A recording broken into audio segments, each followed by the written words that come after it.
Sunday, January the 1st, 1863, our African-American ancestors waited all around the nation at Black churches, anxious to hear that a document signed by President Abraham Lincoln would go into effect and declare that all persons held as slaves within the rebellious Confederate States are henceforward and shall be forever free.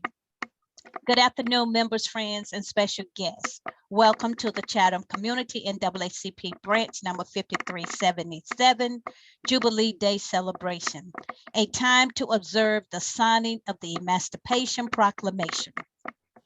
The document was signed at midnight and our Black ancestors shouted out loudly, "Jubilee Day is here." However, the Emancipation Proclamation did not immediately free a single slave until 2 years later, when Congress on January the 31st, 1865, passed the 13th Amendment, and it was ratified on December the 6th, 1865, ending legal slavery. The proclamation lifted the spirits and captured the hearts and imaginations of millions of African Americans, both free and slaves. Today we come to rejoice and remember the struggles our Black ancestors had to overcome. They fought to eliminate discrimination from every corner of Chatham County. The signing of the document is celebrated all over our country. Let us rejoice and celebrate Jubilee Day. The program will proceed as follows. Opening selection by Sweet Honey in the Rocks. Ain't gonna let nobody turn me around. Scripture, Galatians chapter 5, verses 13 and 14 will be read by Ms. Jetta Parker. Prayer by Reverend Evan Harrison and welcome remarks by Ms. Deborah Maxwell. The remaining order of service is as listed in the program sent to you. At this time, please mute your device, sit back, and enjoy a special celebration. 14. You, my brothers and sisters, were called to be free, but do not use your freedom to indulge in the flesh. Rather, serve one another humbly in love. For the entire law is fulfilled in keeping this one command: love your neighbor as yourself.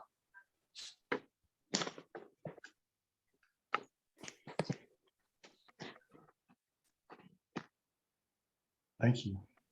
Evan Harrison. Let us open with prayer. Holy God, we thank you so much for freedom, for continuing to free your people, for continuing to show us what love is, for the long wait and the many answered prayers, and Lord, how you continue to help free your people from other invisible bonds, Lord. Please continue this work until your dreams are complete, Lord, and your purposes are completely fulfilled. Continue to use each of us and continue to open up hearts and mend ways so that justice may flow like waters.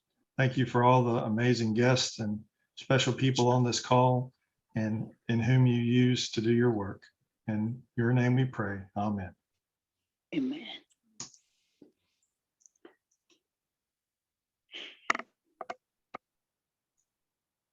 Ms. Maxwell.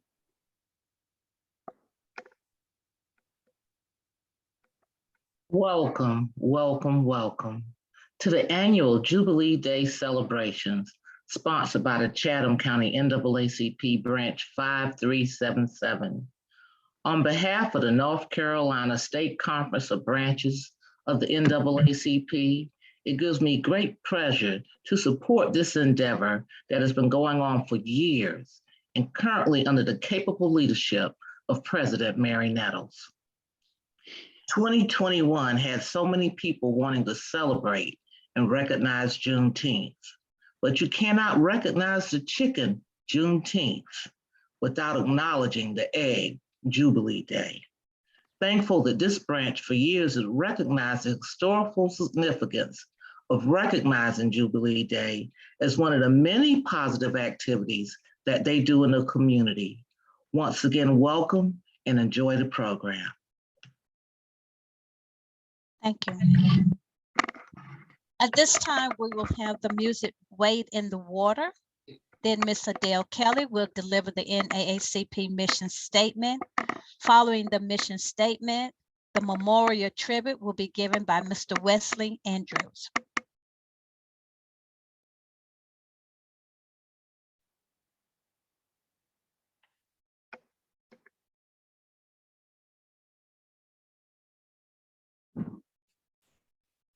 Mission statement of the National Association for the Advancement of Colored People is to ensure the political, educational, social, and economical equality of rights of all persons and to eliminate racial hatred and racial discrimination.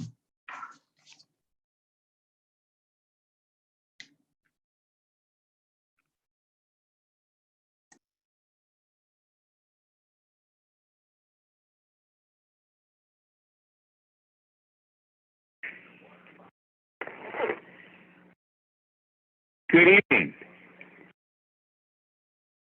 My name is Wesley Andrews, and I will be memorializing Brother Robert Louis Denny, born September 28, 1935. Ending date, May 24th, 2021. Mr. Denny had been in the NAACP. In fact, I took his membership. He was a very good community man, a member of Church of God, Pittsburgh. I think he was a trustee and steward there. He was a very respected person in the community for many years, starting about in 1990, I would say. He would have even before that, he would have the 4th of July fireworks for the community.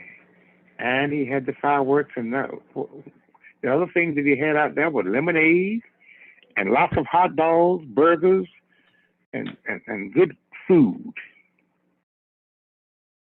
His profession was, he was a very talented painter and carpenter. Some of his jobs were done at Fort Bragg down at Fayetteville, North Carolina.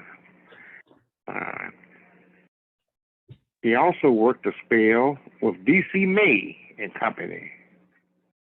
But when he worked at Fayetteville, he was contracted on his own. He also did some contracting work for Tate Realty Company and builders. Mr. Denny was a lovable man. He raised 4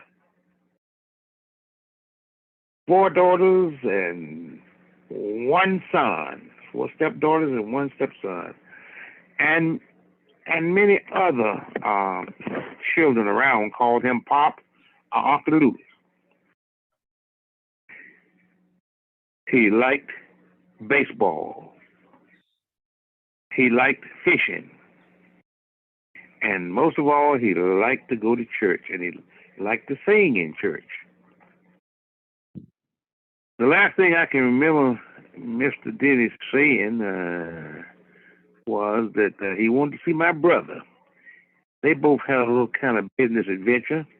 And he said, you know, I really tell him to stop by. He stopped by and talked with me one time, and I just enjoyed it so much. And that had been in recent times. He said, I enjoyed it so much. Said, be sure to tell him to stop by and talk with me, or tell me where he's going to be. I'll run up with him. But to make the long and last story about Mr. Denny was a good church man over the Church of God in Pittsburgh. He hoped renovate the church, remodel it, and he did much of the carpentry work and painting work there. And some of these things I'm speaking about is in his obituary. So I won't go any farther. I'm just going to say, God bless, continue to bless the Denny family, and that his loss will not continue to hurt them so bad.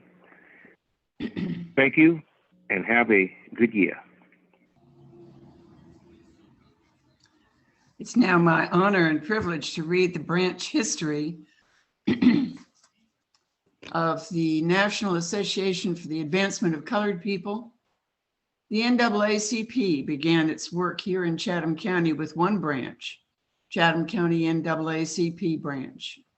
Because Chatham County is a large rural county, it was difficult for the NAACP members who lived in the north and east of Chatham County to meet together with the members who lived in the south and west of Chatham County. In the late 50s, a group of concerned citizens representing North Chatham and Eastern Chatham gathered together at Belmont AME Zion Church on US 15501 North, just outside of Pittsburgh, to organize a second NAACP branch in Chatham County. Some of the primary figures in the meeting were Reverend Roxy Small, pastor of the Belmont AME Zion Church, Mr. Charlie Baldwin Sr., Mr. Adolphus Clark, Ms. Annie Williams, Reverend Juanita Milliken, Reverend J.R. Burke, Reverend Peter Bell, Mrs. Lily Perry Lee, Ms. Laura Lee, Miss Annie Mae Farrington, Mr. Willie Andrews, Mr. Leroy Farrar, and other Chatham residents. The new branch was chartered by the National Association as the Chatham County Community NAACP branch number 5377 on June 15th, 1957. Residents from bordering Orange County and Wake County joined in the Chatham County Community branch to fight to eliminate racial discrimination.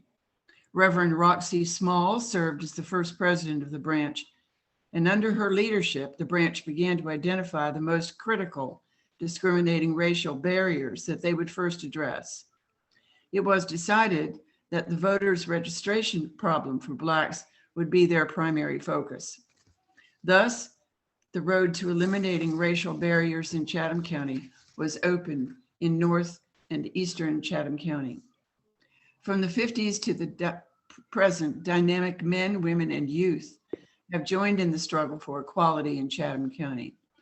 Reverend R.V. Horton, Mr. Nash Horton, Ms. Lillian Farrington, Ms. Etta Couch, Ms. Vera Hackney, Mr. Lawrence Andrews, Ms. Elizabeth Cheek, Mr. Willie Andrews, Mr. Wilbur Bryant, Ms. Margaret Pollard, Mrs. Phyllis Farrington, Ms. Ollie Burnett, Mr. Charles Baldwin Jr., Mr. Elijah Powell, Mr. Elijah Denny, Ms. Vicki Ferguson, Ms.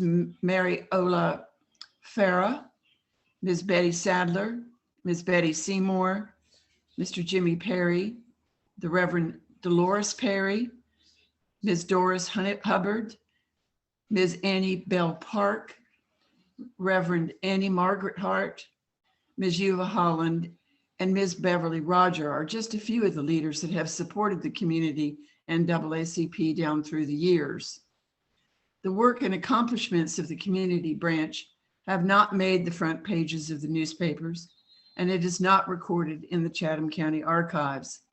The evidence of difference it has made in Chatham County is permanently engraved in changes that have been achieved since the branch was organized in the 1950s.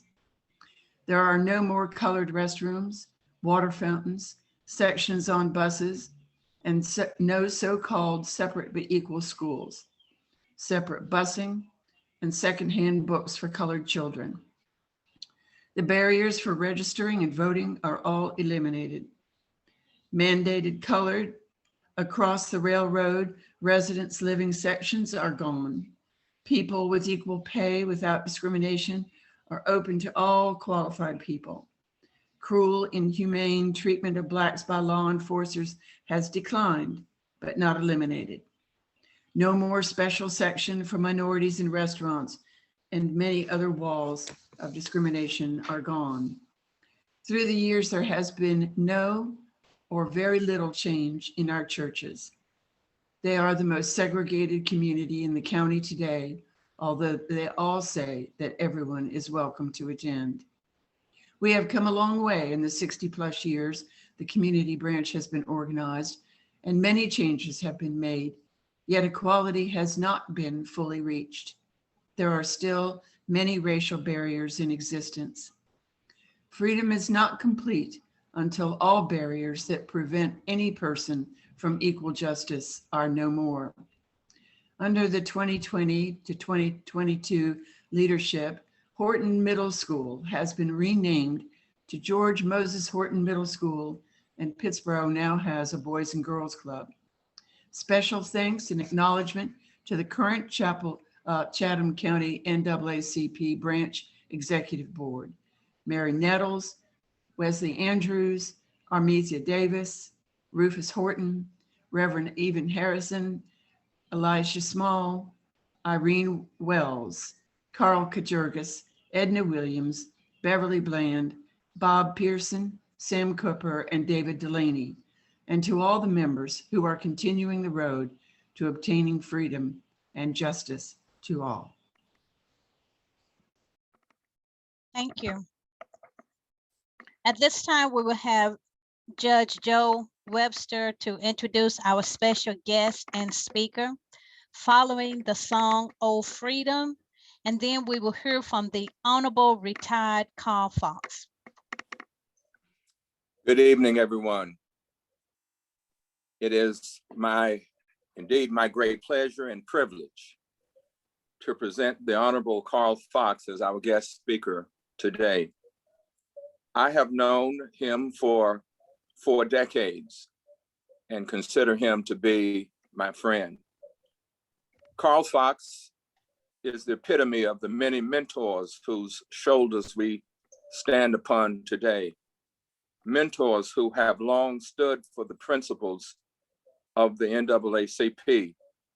And now in his semi-retirement, our youth today can stand upon his shoulders. He's a living legend in Orange and Chatham counties.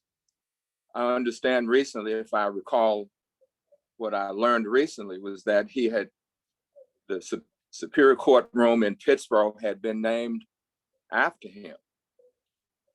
Quite an accomplishment.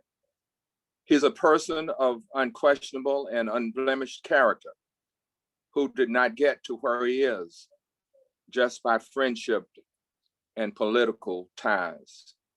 He overcame many obstacles along the way. His childhood home, Mount Olive, North Carolina, didn't give anybody anything, especially persons of color. Sometimes our youth think that those of us who have donned the black robe got to the bench on easy street. But from living under Jim Crow and as a child to battling cancer as an adult, retired North Carolina Superior Court Judge Carl Fox has made a lifetime habit out of overcoming obstacles. His legal career began with being appointed as an assistant district attorney by former district attorney's senior resident Superior Court judge, retired good friend, Wade Barber in 1978. Judge Carl Fox became the first Black district attorney in the history of North Carolina in 1984, with his appointment by former Governor James B. Hunt Jr. in the Chatham Orange District 15B. He then went on to become the first Black judge in the same district with an appointment by former Governor Michael F. Easley in 2005. Judge Fox became the senior resident Superior Court judge for 15B Judicial District on January the 1st, 2006, following the retirement of Judge Barber on December 31st, 2005. He was elected Superior Court judge in November 2006 and re-elected in November 2014. As a judge, I don't believe that you will find anyone that would say that he was anything but a fair and impartial judge. He stood tall for justice. He retired as a Superior resident Superior Court judge, October 1st, 2020. And he is very thankful to all the voters of Chatham County, regardless of party affiliation, who voted for him as district attorney and Superior Court judge since 1986. He enjoys traveling with his lovely wife, Julia, visiting family and friends, baking cheesecakes and other desserts, cooking, grilling, and playing golf. I was listening to the song that God is going to trouble the water. If there ever was a time that we need God and Carl Fox to trouble the water, I'm sure he will do that today. Good afternoon. It's my pleasure and honor to have been asked to give this address this afternoon. And I do appreciate this opportunity. In the hands, let me just start out by reading just a little bit to you. His hands were tired and trembling from shaking so many hands.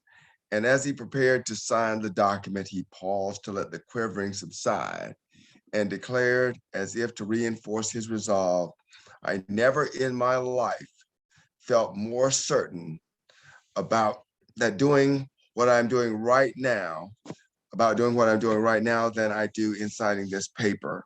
If my name ever goes into history, it will be for this act, and my whole soul is in it." With those words, Lincoln affixed a steady signature to the Emancipation Proclamation, completing what he would later call the greatest event of the 19th century. This is from the Emancipation Proclamation by Daniel Vermilye. Little is known about, most of the focus is on the act itself, but as it's often said, timing is everything. And this act would not have been signed when it was, but for a chain of events that occurred immediately prior to it. In that, right before this happened, General Robert E. Lee crossed over the Potomac and engaged in the Battle of Antietam Creek with Union soldiers.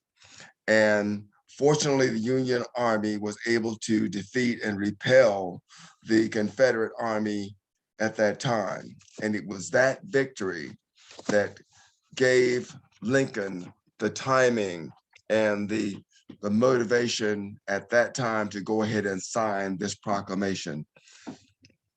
So on the 22nd of September, 5 days later, Lincoln issued the preliminary Emancipation Proclamation, stating that slaves in any state in rebellion against the United States were free on January 1, 1863.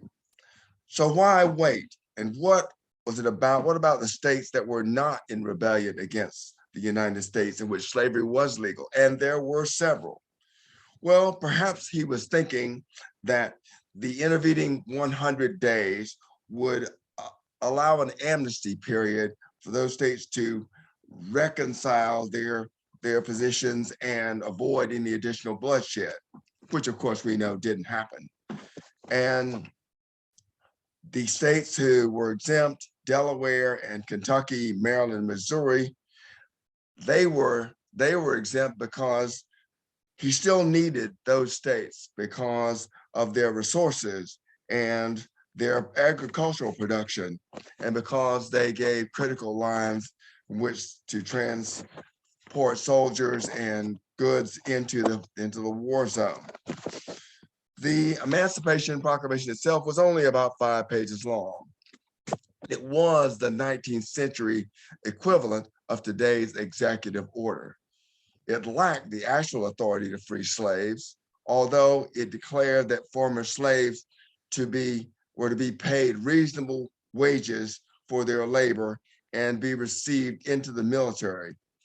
But what it did was it gave the Union Army the authority to enforce the Emancipation Proclamation in areas of states in rebellion with the Union that it controlled. It deprived the South of valuable slave labor for its war effort, as thousands of slaves fled to nearby Union camps. It allowed over 100,000 slaves and free blacks to serve and fight alongside their countrymen as soldiers. And it caused Black Americans to see Lincoln as a savior. It wasn't until later in 1865, December 1865, that official freedom came with the ratification of the 13th Amendment to the Constitution abolishing slavery. What the Emancipation Proclamation really did, more than anything, was it gave an enslaved people hope. It wasn't the be-all, end-all, but it was the beginning of the end of slavery. Today, the struggle for justice and equality continues. It isn't as blatant as the Jim Crow laws of the 20th century, but it's still there. I remember years ago when I came to work as an assistant DA, and I was sitting in my office and I heard someone talking about that the Klan was meeting at Smokey Teague's farm out off the Silk Hope Road. And I had driven by that road many times on my way to court in Siler City. And someone said, well, that there were folks standing out in the highway urging Black people driving along the highway not to come back that way, that they might not want to come back that way after 7 o'clock.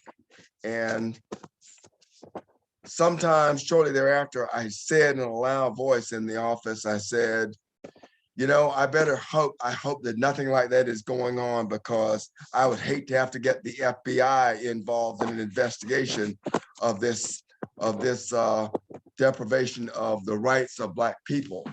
And I remember back in the day when folks like Wilbur Bryant and Margaret Pollard and Yuba Holland would engage in conversation with me. And I remember someone telling me that Black people in Chatham County were loath to serve on jury duty because of the Confederate statue in front of the courthouse. And I think that people somehow, and everybody remembers this back in 2019 and shortly before that, when people were protesting literally daily outside that courthouse with signs and flags, and there were people for the statue and against the statue. And the question was, what was eventually going to happen with that? And I can say honestly that sometimes it's important that people have the resolve that Lincoln had in signing the Emancipation Proclamation. And fortunately, in 2019, the commissioners on the county commission here in Chatham County decided they had the resolve to vote to change things. And someone said, well, there's going to be continual strife about this after it's done. And I remember in November of that year when it was gone, and people said, well, they'll be protesting and this all kinds of stuff going on for a long time. And it went on for a little while, and then it went away, and people went back to their own lives. And I was so proud of the fact that the county commissioners stood up for this and said, enough, we're willing to put ourselves out there. And if we don't get elected, then that's fine.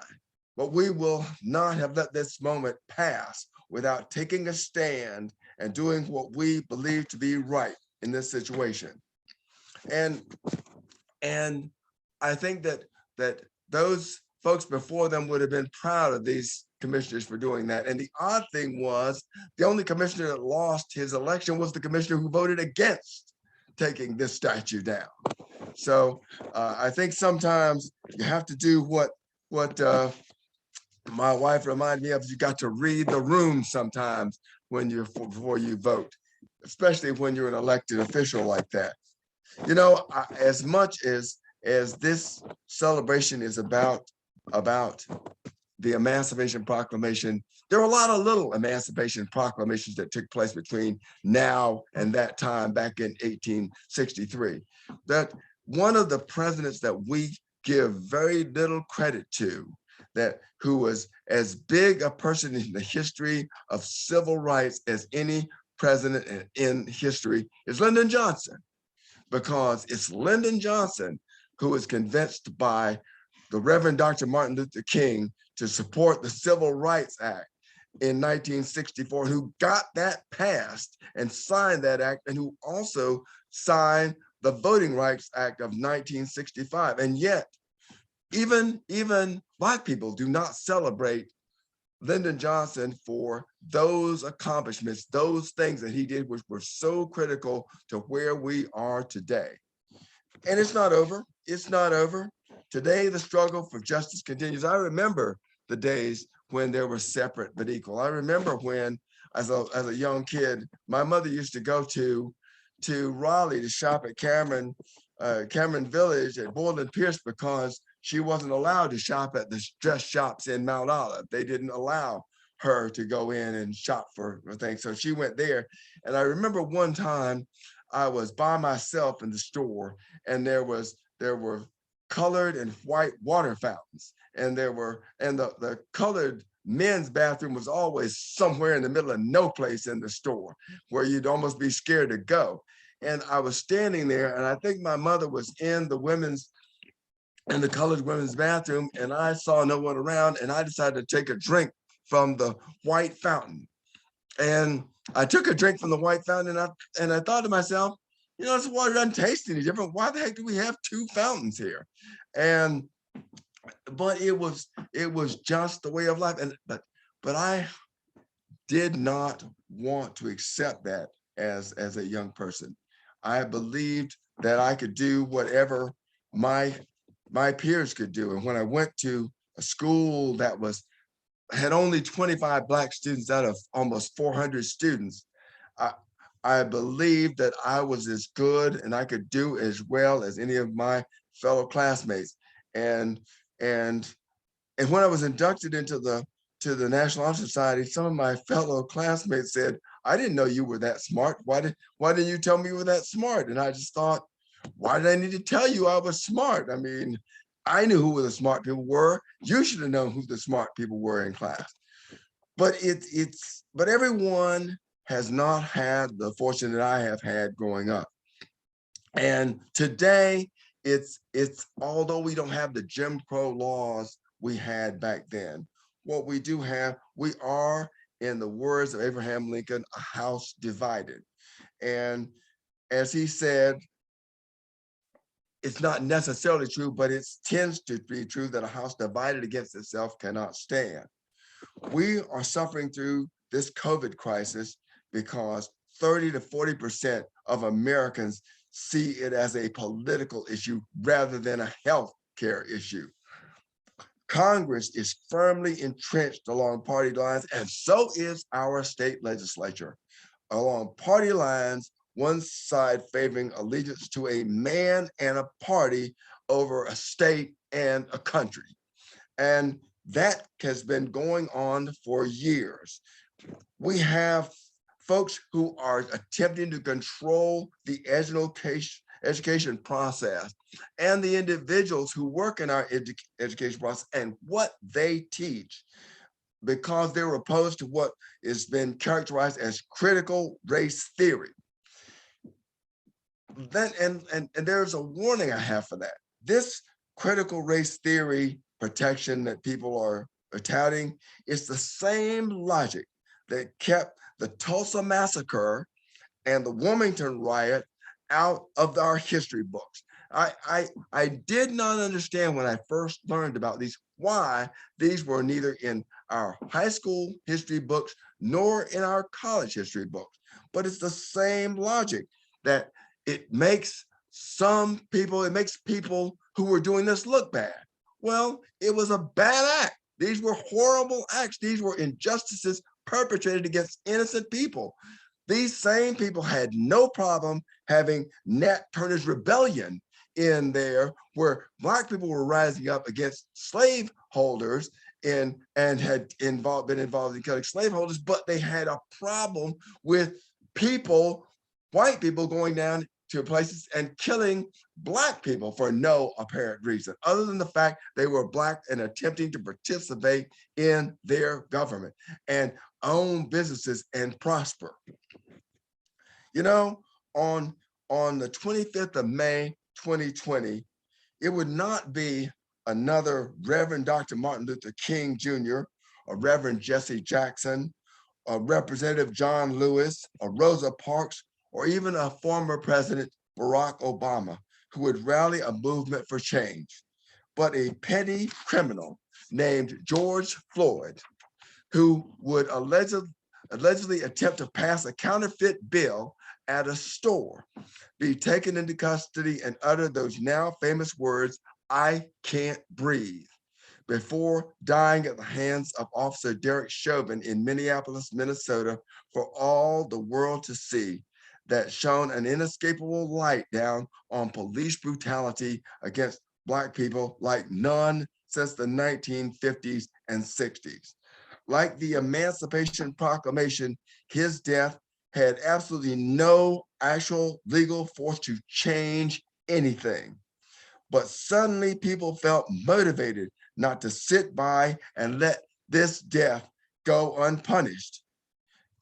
For some time, this had been going on. For some time, the deaths had been seen as being justified. And the police developed this idea of saying that in these bad situations, I was in fear of my life. This became a mantra for any unjustified shooting of a Black person during that period of time. But people rejected the notion that this death was justified. They went to the streets and protested, and some died until changes were made. I believe, honestly, that more police officers have been convicted as a result of the unjustified use of force against Black people in the past 2 years than in perhaps the last 100 years. I don't mean by saying this that all police officers are bad. In fact, the opposite is true. Most police officers, the overwhelming majority, are actually good, decent human beings who want to protect their communities and want to protect the citizens they serve. But there are, like anything else, a handful that get into the mix who, for whatever reason, are not there for the correct reasons and do not have the temperament to be police officers. If you don't know this, you may know this, that now there is a law in effect that took effect just yesterday that requires folks who want to be law enforcement officers to take a mental health assessment before they can become law enforcement officers. And I wholeheartedly agree with that law. You know, it's in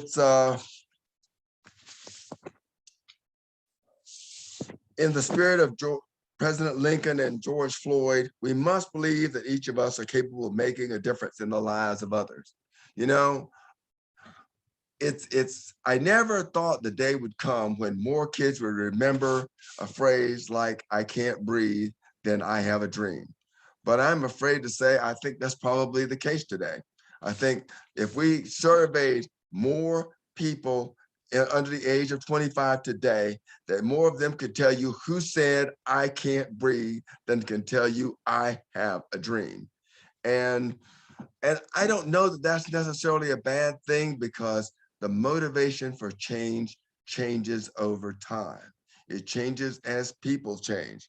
But one thing I will say is that what we have to do is we have to be willing to put ourselves out on the line.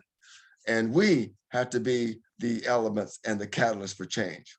We must believe that the public officials we elect are driven to do the right thing over doing what's right for them. They must be willing to put you in front of I in order for everything to work the way it should be. I remember one time, the first time I ran for election, I was talking with someone who had run for election several times because I wanted some wise counsel. And I said, well, what do you think about this race? And the person said, well, you'll probably win Orange County and your opponent will probably win Chatham County, and the numbers will be the difference. And I remember thinking to myself, I'm not going to give up a whole county. I'm never going to give up a whole county and concede a whole county to anyone. And I have to thank you, the voters of Chatham County, for allowing me to serve you for so many years, because you've been with me over 7 elections, and I couldn't have been a retired anything without your support. But I recognize that I and we have a role to play. And even the stone that society rejected can still become the cornerstone. We must always remember the words of President Franklin Delano Roosevelt when he said, "We have nothing to fear but fear itself. If we don't believe it can be done, it likely will go undone." We must learn from failure that we can succeed, and only through failure will we succeed. We must be willing to take the risks that have to be taken in order to be successful. We must be that stone that is rejected. And we must always be encouraged, and we must always believe that as the hope that sustained us after the Emancipation Proclamation will sustain us through anything and everything that we face.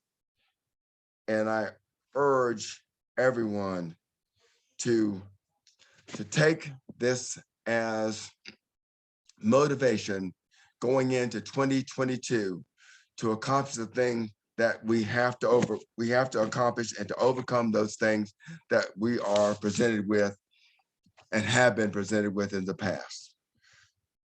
Thank you very much.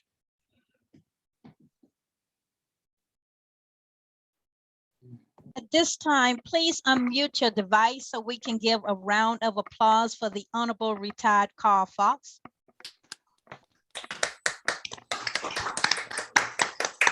Thank you, Judge.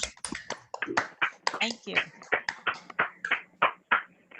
Now we will have closing remarks and recognition of other special guests by Sheriff Mike Roberson.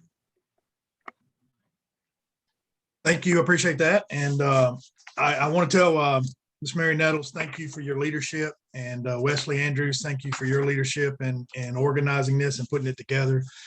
Really appreciate it. I know it's difficult to do this online, and I just want to tell you thank you. I also want to thank Judge Joe Webster for his introduction of Judge Fox. Judge Fox, he's a little bit older than me, not much older, but I did grow up behind him in Orange County. And I want to tell you, thank you for your leadership. I want to thank you for your mentorship. I do listen to what you say, not just in this speech, but other things you said. You give a real rounded talk about the subjects that you're on, and you're always a pleasure to hear from. I appreciate also your wonderful explanation of the Emancipation Proclamation, the time setting of that, and the civil rights that you talked about. Now, to recognize the other people that are on here, I've got about 12 people, and we want to give them a little bit of time to talk. But 12 people, if you go too long, we'll be here a long time. So we want to limit to like 1 or 2 minutes. If you're running this time, because we won't be able to get together more often this year because of COVID, we're okay with you taking up to 2 minutes. If you're not running and you want to reserve your time for someone else, we'd appreciate that too. So I'm gonna go down the list and call out some names. I'll start a clock at about 1.5 minutes. I'm gonna raise my hand to let you know that you're close to the end, and so we can keep this on time frame, okay? So I didn't see Valerie Fashy. She told me she was going to be on here. There was one phone number I didn't recognize, but I didn't see her on here. Valerie may be running in another district this time. I'll let Robert Reeves explain that a little bit to you. But I know the things that are going on with the state right now are a little bit in limbo. So my next person is Senator Robert Reeves. If you want to speak for 1 to 2 minutes. Unmute yourself. Thank you, sir. And I appreciate the jump up. I'll stick with representative right now, Sheriff. I just what'd I call you? What'd I call you? Senator? You said Senator. I think a lot of them. But I will give a quick explanation of what Sheriff Robinson was saying. Valerie Pache right now is our senator. She's our senator to December 2022. Presently, she looks like she'll be running for Congress, but right now the maps are in the courts. We don't know what's going to happen. So we're waiting to see that. But either way, she has been wonderful. And I know if she could be here, she'd been here today. I want to thank everybody for putting this on. Mary, Wesley Andrews, Reverend Harris, all of you guys. Thanks for being here too, for everybody that's participating, because I know this is a Sunday afternoon, first of the year, and you guys could be anywhere else, but you're here. And I'll just say this, I am running for election this year, and it is it's a real election. I appreciate that Judge Fox mentioned the state legislature. Everything that you're seeing bad politically right now has been starting in state legislatures. The problem is we were 10 years too late. A lot of us who are like-minded thinkers just didn't realize how it was going to go. And I'll go ahead and tell you, everybody that's paying attention to elections, pay attention to your school board elections this year too. It's going to be a lot of money put in your school board elections just for the issue that Judge Fox brought up. I appreciate the fact that I was able to be on the program with Judge Fox and with Judge Webster. They are such great examples of what should be. Judge Fox knows he's just one of my heroes, and for everything he's been through is one thing, but you don't know how important it was for me as a law student at Chapel Hill. And the second Black lawyer I ever met in my life was Carl Fox, and he was the elected DA, and it meant the world to sit and talk to him. He met us over at one of my professors' houses. And that means the world. Joe Webster was one of my bar examiners. He was great. And I'm just telling you guys, please listen to everything that Judge Fox said, because the fight's not over. We've got to keep at it. Remember what the NAACP is about, and make sure that we're doing something in these elections. Thank you, everybody. Thank you, Sheriff. Thank you, Robert. And I want to tell you one thing about Robert. If there's anybody I want to promote to a higher level position, it'd be Robert Reeves. So I appreciate what you're doing down there, but I got a lot of faith in you, so I didn't mean to misspeak on that. The next one that I wanted to introduce was Diana Hales. You can give us about a minute and a half or so.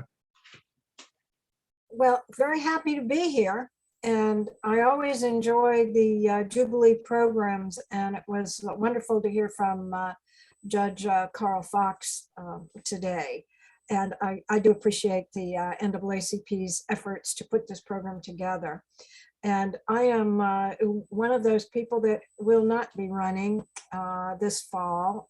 I will have served two terms as Chatham County Commissioner, but I will not be seeking a third term. And we have some very interesting, I think very strong Democratic candidates that will be running for the commissioner seats, actually 3, 4, and 5. I'm 3 and 4, and was Jim Crawford. He'd resigned.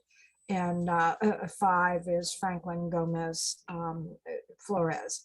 So, and I, listening to what Judge Fox mentioned about the Confederate statue, that is really one of the items and actions I am very much proud of in service to Chatham County. I live in an area that has quite a number of Confederate flags flying in the western part. So I can appreciate how that statue was impactful, being that it was at the courthouse and it was there for all those many years. So I'm glad it's no longer there. So I will relinquish any other time. It's been a pleasure to serve the citizens of Chatham County. I never thought I would ever run for elected office, but after seeing, I ran the first time in 2014, and it's because I saw what the Tea Party did in Chatham County. And that was a huge motivation for me to stand up for election. And we should be very happy in Chatham. I know, as Judge Fox said, there was, when he was first running, it was assumed that Chatham wouldn't support him. But Democrats in Chatham have come a long way. And Chatham Democrats are making an enormous difference across the state in our elections for strong Democrats. So I appreciate the opportunity. Thank you. Thank you, Diane. And I want to let you know that several of us have tried to talk her out of not running. We've been unsuccessful. We want to know that we love you. We appreciate your support, everything you've done for the county. And we are happy there's other people behind you that want to run, but we just appreciate the work you've done, Diane. So thank you. Next, we have Commissioner Karen Howard. Thank you for letting me speak. I am not running. I'm not up for re-election right now, but I do want to say very quickly how much I appreciate the work that the NAACP is doing, Mary Nettles and all of you gathered here today. We don't, I too am very proud of the work we did around the Confederate Monument, but we don't do that work alone. We don't do our work in a vacuum. So the support of the NAACP was actually critical to having that conversation in the first place. It would never have happened but for the work of this particular chapter of the NAACP. And we also, were encouraged by the work that Mary Nettles and this group did around Eugene Daniels' death, that again would have slipped into the annals of history unremarked, which is a second crime. That things like that can happen and not be discussed, not lifted to the surface, and the community not given an opportunity to heal and to hear its truth. So thank you all for everything that you're doing, for the support that you give. Thank you for being partners with us, law enforcement, your county government, our churches and our local civic organizations really are the key to making Chatham the kind of place that really represents us all and is a place for opportunity for all of us. So thank you again for everything you're doing. And I look forward to continuing to work with all of you. And thank you, Karen. I appreciate your leadership on the board. Thank you for your insight as well. Next, I have Mayor Cindy Perry. Thank you. And thank you to the citizens of Pittsboro who recently reelected me to what is now my third term as mayor and was installed in December. Looking forward to continuing to serve Pittsboro and to be back with such excellent leadership on the town board of Pittsboro. Thank you. Thank you, Cindy. We are glad to have you back. We like working beside you, and I appreciate what you're doing. I had John Bonnets on here. I didn't see him on here on the list, but he was planning on being here as well. Kyle Shipp. You still on, Kyle? Yes, I am. Thank you. Okay. Appreciate everybody for putting this on today and doing this for our community. And, a large part of my focus over the last year and a half has been the Pittsboro Boys and Girls Club. And just so excited to have that open now, and certainly couldn't have done it without the support of the NAACP. Just great leadership and support from the whole community and NAACP, especially, and just so glad to see the kids there now and continue that work. Thank you. Thank you, Kyle, and wonderful work on the Boys and Girls Club. Thank you for your leadership on that. That's going to pay dividends for years and years and years to come. So that's a wonderful thing to have, and what probably wouldn't be there if it weren't for you. So thank you for your leadership on that. Next, I have Ms. Pamela Baldwin. Thank you very much. I'd like to say, first of all, thank everyone for this particular program, and I'd like to especially thank Judge Carl Fox for that wonderful speech and the overview of the Emancipation Proclamation and the history lesson. All of that is very impactful to everyone that was on this particular Zoom, I'm sure. So again, thank you. And I thank the citizens of Pittsboro for re-electing me again. And I'm going to relinquish any other time that I have. Again, thank you all so very much. Thank you, Pam. It's always good working with you. Thank you. Next, I have Judge Alan Bador. Thank you, Sheriff. It's an honor to be here. I appreciate it very much. And I am running for re-election. Wow, I just had a tree fall behind me. I'm on my porch and something just fell. Sorry about that. Let me try to regroup here and say that I am running for re-election next year whenever the time comes for that to happen. I'll be doing something unusual for me, which is running in a partisan election. It is not something that I welcome, but it is the reality of our world today. I really miss running with my good friend Carl Fox. I'm sad that he is not on the bench anymore, but I'm so happy for him and thankful for all that he's done. Representative Reeves talked about being a lawyer or having inspiration from Judge Fox as he became a lawyer. Mine started earlier. It was at the Chapel Hill Tennis Club when I was in middle school, and Judge Fox inspired me to be the lawyer that I became.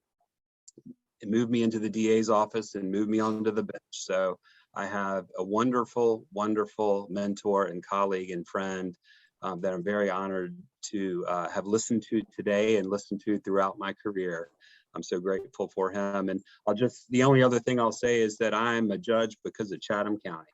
I am so grateful for all of you. Thank you.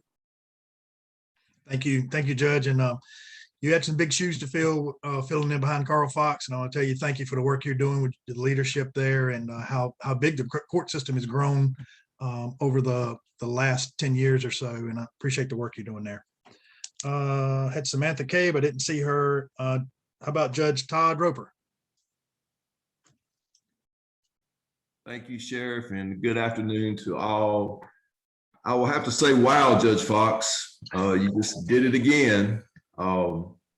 People that may not realize it, but Judge Webster, Judge Fox, Representative Reeves, they're probably as classy of people as I've ever known, to be quite frank.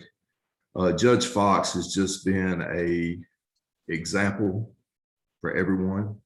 And he was my DA for about 15 years, and he was my judge for another 10. And I would just say that it was quite an honor to be before you, to participate with you. And I'm just thankful to have you in my life.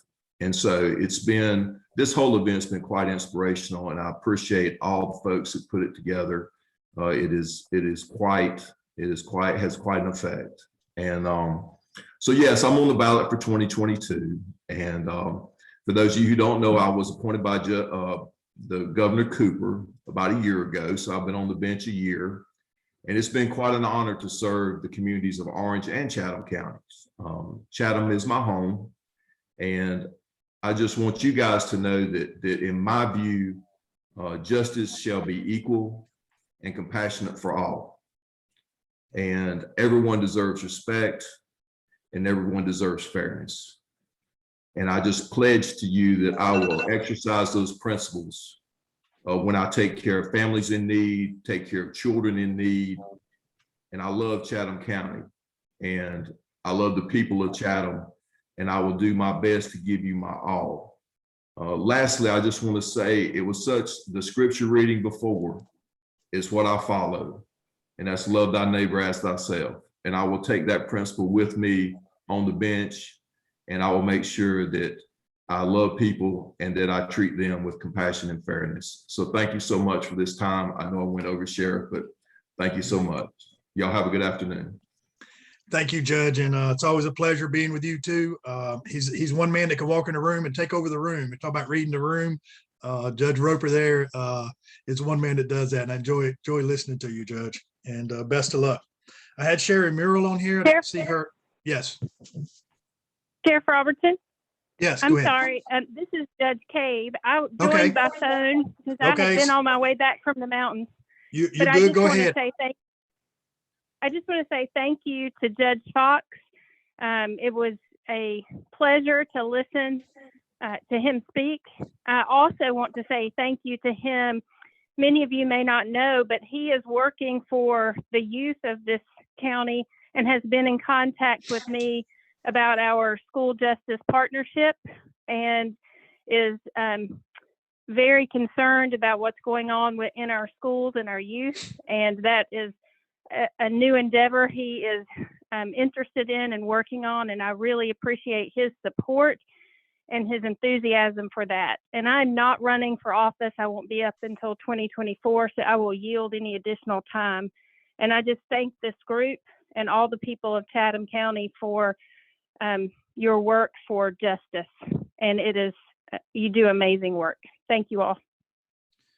And thank you, Judge Cave, for your leadership as well, stepping up into the leadership role in district court. I apologize for not recognizing your phone number there, but I'm glad we got you in there. Judge Hathaway Pendergrass. Thank you, Sheriff. Good afternoon, everyone. Good to see so many faces, even if it's on Zoom.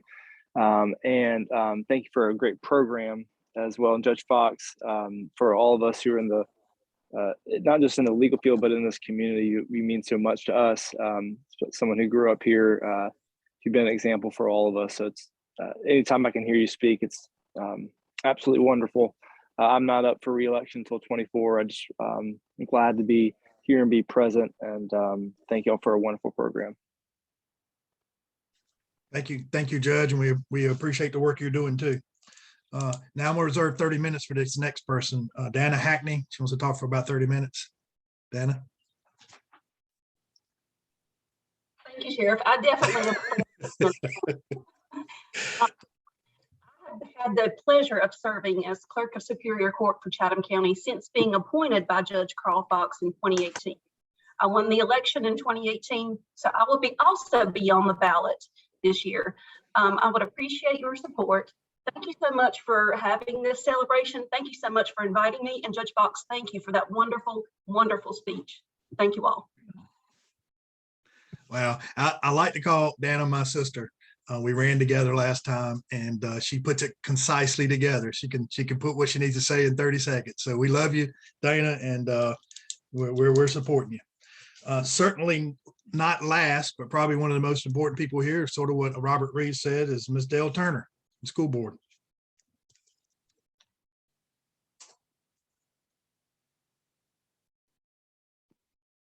Thank you, Sheriff. First of all, I want to wish everybody a very happy new year. Hope everybody had a good time. I want to thank Judge Fox. That was fabulous. I hope that's not going to be the last time that you come and speak with us. I really appreciated you lifting up this whole issue around education. And I want you to know I've been fighting to tell our children the truth for the past 2 years. I'm hoping I'm making a little bit of headway, but I still need the support of the public for that. So thank you for lifting that up. Also, I will be running for re-election in 2022, but I will just appear on the November ballot. I don't have a primary or anything like that, but I'm running because I feel like that's where I'm supposed to be. I feel like that's where God wants me to be. I'm a relentless champion for the children in this county and all over the world, actually. But so, you know, you all won't be seeing me on the primary ballot or anything like that. Do not forget, my name will be on the ballot in November, and I appreciate the support of thoughtful people who are going to trust me to make decisions for their children. Because I think I've been doing okay so far. I don't think I have a challenger. I don't know, because I haven't been able to find out any information about it. And I'm kind of surprised because I've been catching hell from parents all year about my decisions over coronavirus. So maybe they decided not to run against me. But anyway, thank you all. And I'm so happy to have been here this afternoon. Well, thank you, Dale. And who would run against Dale Turner? I mean, who puts more effort into what they do than you do, Dale? And I want to tell you, I love you, I appreciate you, and I like working with you. I did get a message that Judge Sherry Murrell is online. So, Judge Murrell. Hey, good afternoon. Thank you. I'm joining by phone. I appreciate Judge Fox's speech, and I also am grateful to the NAACP for holding this event. I am not running this time. I'll run again in 2024, but I want to thank everybody who has decided to serve their community and serve their public. So many wonderful public servants we have here in Chatham, and thank you for your service.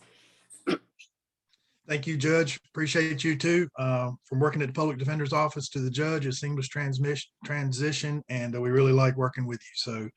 So is there anyone else that I missed, or is there anybody else that plans on running for office that wants to announce here today?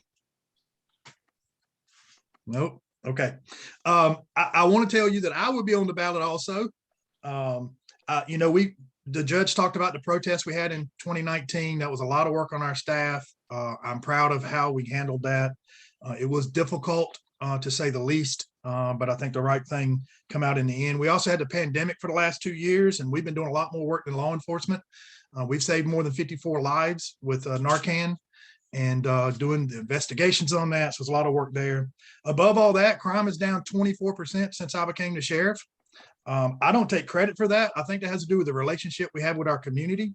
And so I thank the community for helping that. We still have the best staff in the state. We represent the community we serve. I will tell you that 42% of my staff now are female. I'm not hiring females because they're females, but females are wanting to get in this line of work. And I'm sort of proud that we're able to show that we're not just a male-dominated position anymore. And so I'm glad females feel comfortable working in Chatham County. Some of the other things that I've had the fortune to do, I was elected to the Sheriff's Training, Education, and Standards Commission. And some of y'all might not know what that is, but that's how deputies get their certification. It's the standards that are set to be able to be hired. It's the standards that are set for your training. And it's where you decertify people when they mess up. So the 10 sheriffs in our region elected me to serve on that. And I've been serving on that for about a year now. So I appreciate the sheriffs having their faith in me in that. And then luckily last year I was elected a 3rd vice president of the North Carolina Sheriff's Association. If you know that is a group that talks to Raleigh a lot. And I will tell you, I talk to Robert Reeves a lot about the laws that are coming up and what needs to be talked about. And I am proud to work beside Robert and Valerie in making sure that the laws that need to be enacted are enacted, and the ones that don't are not. And so I appreciate the leadership of Robert, and I appreciate the other sheriffs having faith in me in doing that. There's one thing I want to say for all the candidates, and this year scares me a little bit because I hear you don't have to worry about it. You got this election. You don't have to worry about it. You got this election. That scares me. And because we can't let off the pedal. And I can tell you, November, we have got to figure out how to get out. People have been sitting home for 2 years. And I am so worried that we're going to get comfortable that we have things right, that we're not going to turn out like we need to in November. We don't know where it's going to be at yet, but I can tell you that the ground, we need to do some groundwork as candidates. So anything I can do to help any of the other candidates that are running, let me know. This is a team sport, and I want to serve you for another 4 years. So my time's up too. So in closing, I would say thank all of you. I love all of you. I appreciate the work you're doing. This is something we're all in this together, and I couldn't think of a better place to work, live, or retire at in Chatham County. And this is where I call home. I started home, married my wife, have my kids, and want to spend the rest of my life. So I love all of you, and thank you. Thank you, Sheriff Robertson. If you have an announcement, please raise your hand at this time. Addie Laws. I don't have an announcement, but I wanted to say something in regards to Judge Fox. Judge Fox goes back a long way with me and my aunt Rebecca Clark. And Judge Fox loved children because I had to take one of mine before him. And she said, you take him down there to the car and he'll talk to him. I tell you, he scared him straight. And I really want to thank him for that, because he said, if you come back in my courtroom, boy, what I'm going to do for you. So I appreciate that. And I appreciate the NAACP because I worked in Chatham. I'm a Chatham rabbit, and I was in Chatham County School for 32 years. And I just love the things that the NAACP has done. And even that walking tour of African-American businesses, that was wonderful. It was just fascinating. I love all of you. And I am, like I said, a Chathamite at heart. And I wish all of you the very best of luck in the 22 election. Okay. Anyone else?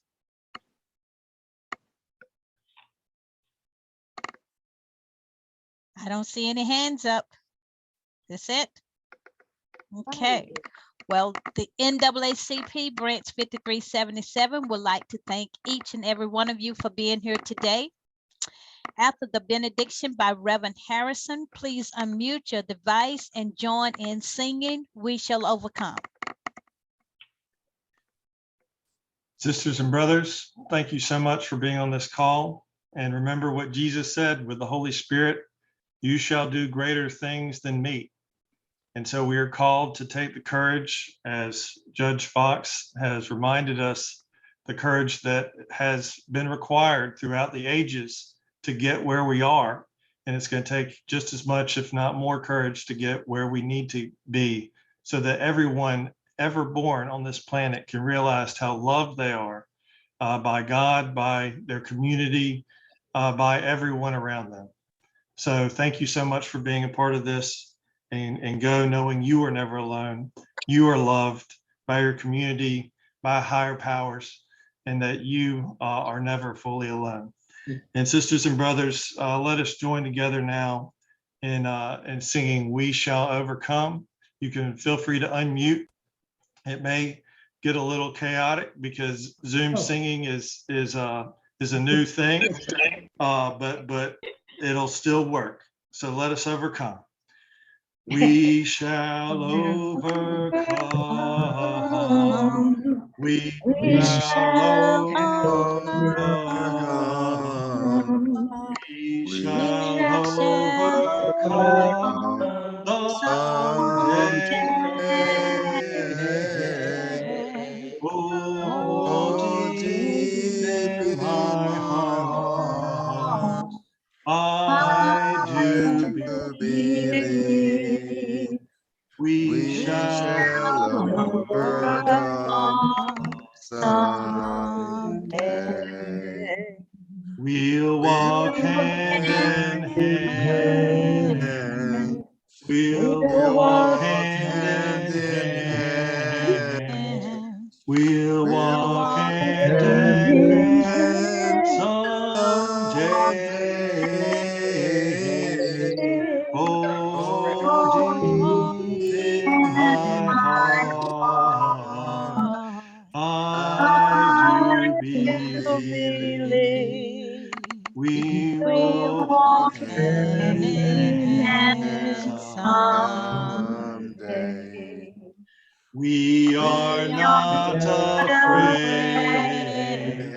We are not afraid. We are not afraid today. Oh, deep in my heart, I do believe we are not afraid today. We shall live in peace. We shall live in peace. We shall live in peace someday. Oh, deep in my heart, I do believe we shall live in peace someday. Amen. Thank you, and good night to everyone. Stay safe. Amen. Thank you. Happy New Year. Happy New Year. Happy New Year. Happy New Year. Good evening. Good evening.